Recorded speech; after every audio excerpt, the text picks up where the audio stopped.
दिल में अल्लाह की तौहीद पैदा करो। दिल में ये बात डालो कि जी अल्लाह से होता है, अल्लाह हर शय पे कादिर है। मेरी मुश्किलात, मेरी परेशानियाँ, मेरे दुख चाहे कितने बड़े क्यों ना, वो ज़ात वो मेरी मदद करेगा। वो मेरे दुख के आंसू को खुशी के आंसू में बदलेगा।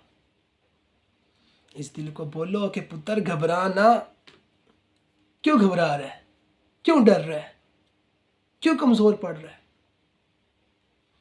हिम्मत कर, मायूस ना हो। मायूसी किस चीज़ की भाई? इस दिल को समझाओ कि अल्लाह से होता है, अल्लाह आसानियाँ पैदा करेगा। चाहे कितनी बड़ी से बड़ी